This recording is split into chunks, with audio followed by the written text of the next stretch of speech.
But there's challenges involved. We'll see what happens. Bob in Clearfield's first up tonight as we go to the Bordas and Bordas hotline. Hey, Bob.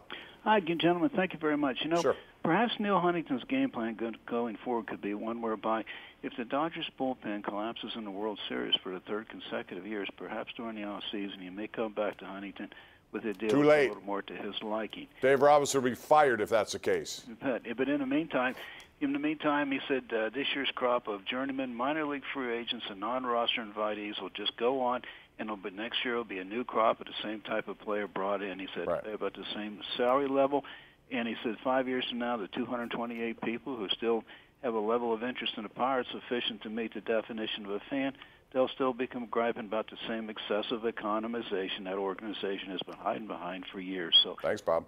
thank Appreciate it.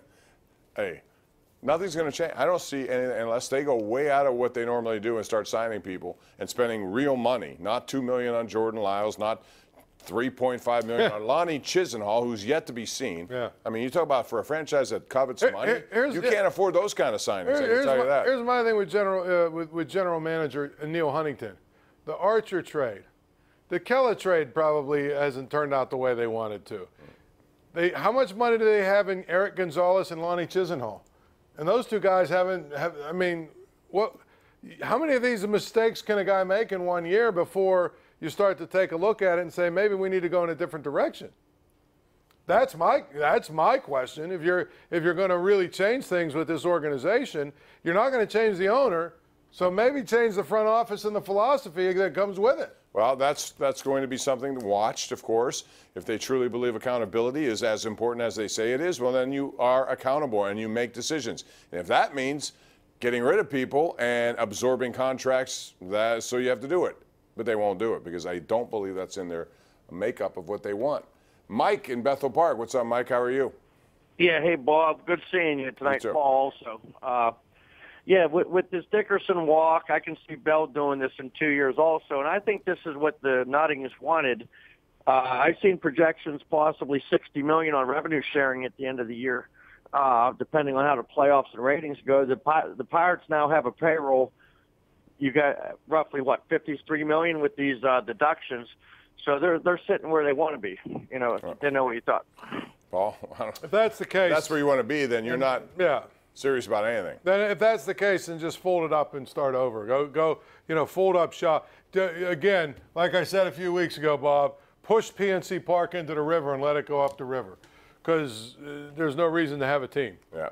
Twitter, Rob in Gateway on Twitter at KD Pump at Paul Zeiss. He says, how is it that Huntington got more for a pitcher with an ERA over 5 than he did for a Gold Glove winner who never batted less than 300 here? And you see, that's my thing about Dickerson. What did you not like about Corey Dickerson? The only thing was the salary. They could not have liked the salary, and they didn't want to go forward. If you're going to trust Brian Reynolds, by the way, and maybe you should, maybe you shouldn't, because we've seen guys who come up real quick, make a statement, and all of a sudden have a regression. All you have to do is look at Josh Bell from year 1 to year 2. If you ask me what they should have done, and nobody will. I will. Go ahead. They should have locked up Starling Marte for 2 or 3 years. You know what I mean? Give him a couple-of-year extension. I know they have a couple of option years or whatever. But I know he's 30. But you know what? He's playing really well. They should, in the offseason, trade Polanco and see if they could sign Dickerson for 2 years. What are you going to get for him? Whatever. It doesn't matter. Get rid of him. And then your outfield is Dickerson, Reynolds, and Marte. I think you're in pretty good shape. Yeah, you're saying what you would have done instead of what they did. Yeah, but instead it's going to be Polanco next year and all of his nonsense. Marte is good, but one thing about Marte is he was much better, I think, when he had leadership like Pedro and Walker and McCutchen to keep his head screwed on straight. Now he's on a team that stinks. He's just I don't know if he's going to be as good as he should be. Dave in Bell Vernon, you're on the Sports Call on the Bordas and Bordas hotline. What's up, Dave? Bob, you kind of stole my thunder, but no, would you say the Astros, they did this last time when they brought in Verlander.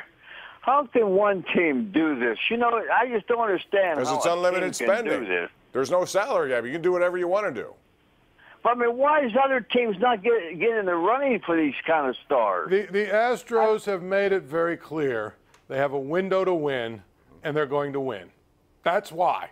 All these other teams play all these games about, like we hear from Neil Huntington and stuff. Hey, we're really good shape for 2022. Who cares?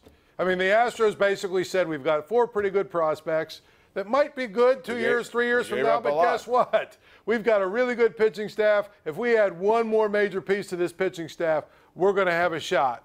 And that's what they did. All right, Waylon in Washington, how are you? Make it quick, please, on the Border to Border hotline of the Ireland Contracting Nightly Sports Call. What's up? Hey, hi, Bob. Hey, Paul. Hope Elijah's doing well. Thank you. Yeah, you're welcome. Briefly, the brawl last night, these guys, did they ever get drug tested or anything? Because anything I see that's done inappropriately is probably usually drugs. I mean, Amir Garrett, you could make a case. He just lost his mind. I don't know what he was thinking over there. The thing is, I actually respect the fact that he went running over there, didn't sucker punch anybody, and was like, hey, I'm going to take on 25 of you. Well, he tried to sucker punch, but he swung and missed more often than Jung Ho Kang. Well, my point is, Trevor Williams saw him coming at him, so it wasn't like he, came up from behind. Real quick before we go to break, how many games should David Bell get as suspension for coming back? To me, it's 20, 25. 20, I would say at least 20. That's absurd. And that guy, too. I mean, that guy's a clown. I thought Joe Madden was a clown. He's nothing. He's amateur hour compared to this guy. One thing I'll say about the Reds, they got a very good pitcher in Trevor Bauer. Next year, along with Luis Castillo, they're going to be pretty good in the top end of their rotation. We'll take a break, come back with more of your calls right here on the Ireland Contracting Nightly Sports Call.